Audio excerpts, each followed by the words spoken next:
আসসালামু আলাইকুম। এবার ঈদের ছুটিতে আমরা অনেক বেশি ব্যস্ত ছিলাম, তাই কোথাও বেরই হওয়া হয়নি।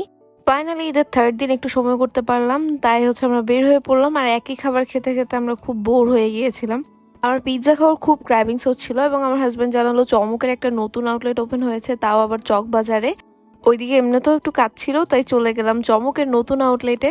মেনু একদম সেম, জিইসি ব্রাঞ্চে যা যা পেতেন এখানেও সেম আইটেমগুলো পেয়ে যাবেন। চকবাজার ব্রাঞ্চটা কিন্তু জিইসি ব্রাঞ্চ থেকে আরো অনেক বেশি বড়। আর এখানেও পেয়ে যাচ্ছেন একটা লাইভ কিচেন। আমার এই ধরনের পিৎজা মেকিং শর্টগুলো নিতে খুবই স্যাটিসফাইং লাগে, যেহেতু ফুড রিলেটেড কন্টেন্ট বানাতে আমার বেশ ভালো লাগে। তার কারণে রেস্টুরেন্টে গিয়ে বসে থাকতে পারি না, যত ধরনের শর্ট নেওয়া পসিবল আমি নেওয়ার চেষ্টা করি।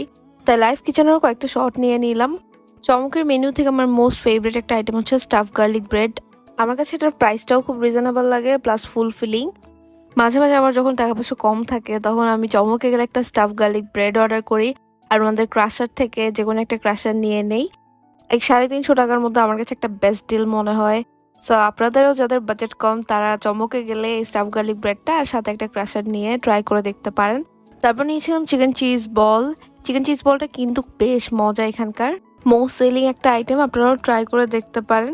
ভেতরে একটু চিজ থাকে আর সাথে একটা হোয়াইট সস আসে। আমরা আরও নিয়েছিলাম ফ্রাইস। চমকের ফ্রাইসও কিন্তু বেশ মজা আর খুবই রিজনেবল অন্যান্য জায়গার তুলনায়। তারপর আমরা ট্রাই করি ওনাদের নতুন মেনু থেকে চিকেন টেন্ডার্স। এর আগের ভিডিওতেও বলেছি ওনাদের চিকেন টেন্ডার্সটাও বেশ ভালো লেগেছে। আমার নতুন মেনু থেকে মোস্ট ফেভারিট আইটেম হচ্ছে এইটা। আপনারা ওনাদের যে ডাইনামিক সসটা আছে সেটা দিয়ে ট্রাই করবেন, তাহলে আরও বেশি ভালো লাগবে। ড্রিঙ্কস থেকে নিয়েছিলাম চকলেট ক্রাশার। যদিও আমার গোয়া লেমনেরটা বেশি পছন্দ, কিন্তু ওই দিন অ্যাভেলেবেল ছিল না, তাই চকলেট ক্রাশারটা নেওয়া এটাও ভালোই ছিল। মিট বক্স থেকে আমরা নিয়েছিলাম টুইস্ট বক্স। এটা নেওয়ার কারণ হচ্ছে এখানে আপনারা ওনাদের chicken cheese ball, nuggets, chicken বল অনেক কিছু পেয়ে যাচ্ছেন এই একটা বক্সের মধ্যেই। খুবই ফুলফিলিং, একদম লোডেড একটা মিট বক্স বলা চলে। যারা ওনাদের মিট বক্স এখন পর্যন্ত ট্রাই করেন নাই তাহলে আমার রেকমেন্ডেশন থাকবে এইটা, আপনারা এটা ট্রাই করে দেখতে পারেন। চমকের পিৎজা মেনু থেকে আমার কাছে বাজেটের মধ্যে একটা বেস্ট পিৎজা মনে হয় অ্যানুবাই বারবিকিউ পিৎজা। যদিও অন্যান্য জায়গার বারবিকিউ পিৎজা আমার তেমন একটা ভালো লাগে না, বাট চমকেরটা কিন্তু বেশ ভালো লাগে, তাই যখনই যাই নেওয়ার চেষ্টা করি। আমরা ওই দিন আরেকটা পিৎজা ট্রাই করেছিলাম, সেটা ছিল পিৎজা সুপ্রিম। এই পিৎজাটা আমি প্রথমবারের মতো ট্রাই করলাম। এটা বিফ দিয়ে করা হয়। এই একটা পিৎজার মধ্যে আপনার টপিং হিসেবে অনেক কিছু পেয়ে যাচ্ছেন। ক্যারামেলাইজড মাশরুম থাকে, যার কারণে পিৎজাটা খেতে একদমই ড্রাই লাগে নাই। আরেকটা ভালো দিক হচ্ছে চমকের ক্রাস্টটা ওনারা অনেক ইমপ্রুভ করেছে। আপনারা ইদানিং কালে যারা ট্রাই করেছেন তারা আশা করি বুঝতে পারবেন।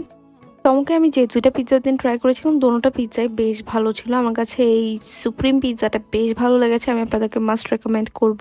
ওনাদের রাইস বোল থেকে আমি ওদের নিয়েছিলাম চিকেন ড্রামস। যদিও আমার কাছে চিকেন চমৎকারটা বেশি ভালো লেগেছে, বাট আমার হাজব্যান্ডের যেহেতু ট্রাই করা হয় নাই তাই এই আউটলেটে গিয়ে এটা অ্যাভেলেবেল পেয়েছে এবং এটাই নিলাম। এই ছিল ওভারঅল রিভিউ। চমকের নতুন আউটলেট মাস্ট ভিজিট করবেন। লোকেশন ডিটেলস সবকিছু ক্যাপশনে পেয়ে যাবেন। ইনশাআল্লাহ নেক্সট ভিডিওতে দেখা হচ্ছে। সবাই ভালো থাকবেন, সুস্থ থাকবেন। আল্লাহ হাফেজ।